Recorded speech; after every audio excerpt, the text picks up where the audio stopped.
come out to play.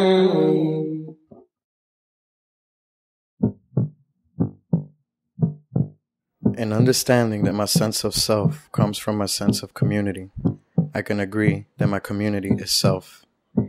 I can agree that I must contribute to the world around me, and to do so need the strength of a warrior.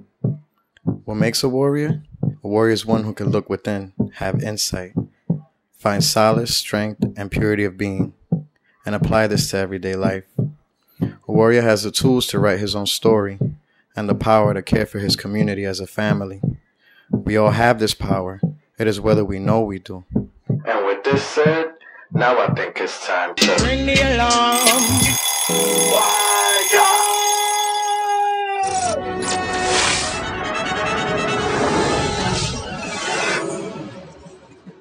You have to let it all go, Mia. Fear, doubt, and disbelief. Free your mind. Welcome to Guazabara Media, your source for socially conscious information. Tune in every Wednesday at 10 p.m. to come learn more of the truth about your mind, your body, and your soul. Become more aware of yourself and the world around you. Like our videos and don't forget to subscribe.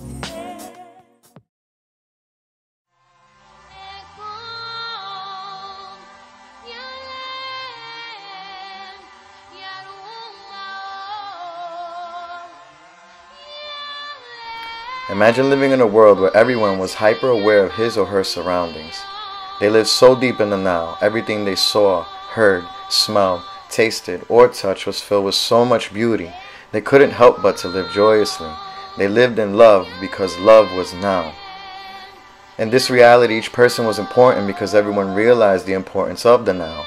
Communities were uplifted because they were conscious, self-aware. So aware, they really understood the impact they had on one another. Their minds worked in harmony with their body. Their bodies worked in harmony with their souls. Everyone had a purpose and lived productive lives.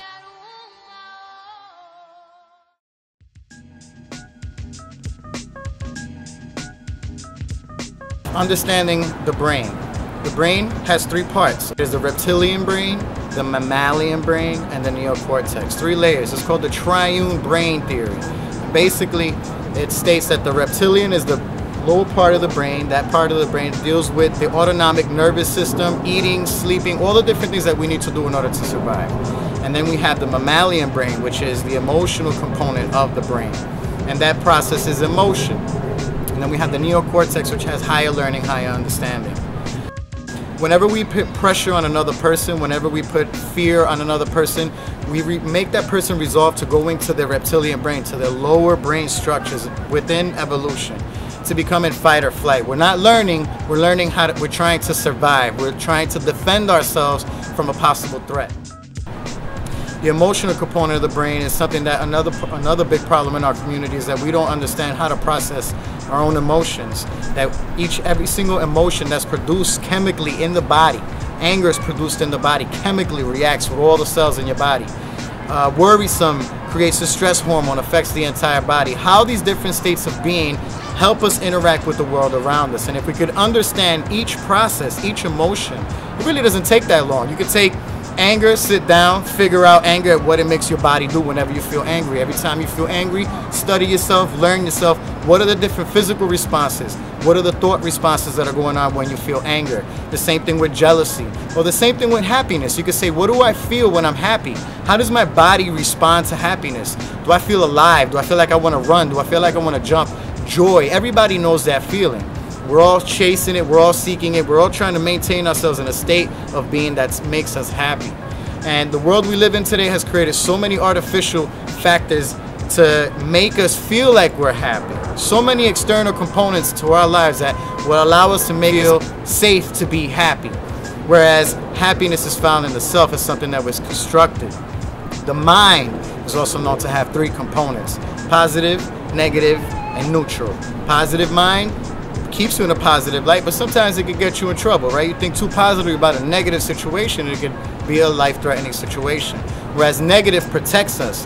Now, we feed it too much and having a negative mind, then we're not allowed to be fruitful, because we have to be in reserve mode. We have to self-defend ourselves and make sure that we don't allow anything to hurt us. Whereas neutral mind, which in the East is known as Buddha consciousness, or has also been known to have been called Christ consciousness, why Jesus Christ was Jesus Christ. He attained that neutral state of mind, is understanding that as human beings and as consciousness, we come from the point of perspective of an observer. Everything is happening by us, but not necessarily to us. We could choose, pick, lift up, put down, go out of any story, any situation that you need to go through in order to learn something. This is what we do.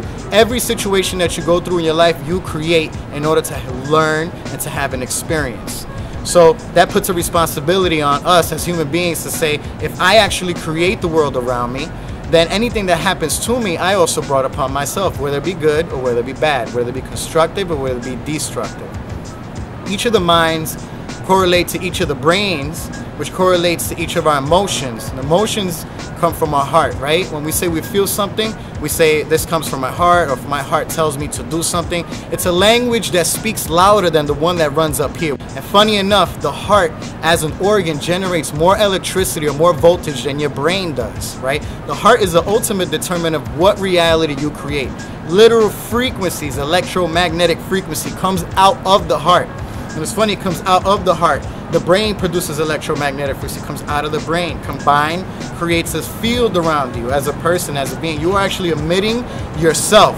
What you feel, what you think, what you go through, you feel, and you are actually physically projecting it outwards, outside of your body to the world around you. Anybody that comes into place or steps into that field will feel the effect of your body, and you will feel the effect of theirs. And that's the importance of community, is that if we're trying to build a positive community, I can't build a positive community like complaining all the time. I want to build a positive community. I need to be positive as a human being. As Gandhi says, be the change you want to see in the world. So that literally means putting work into yourself, understanding your brain, understanding your mind, understanding your emotions, and understanding how all these different things correlate to each other to create what our consciousness is.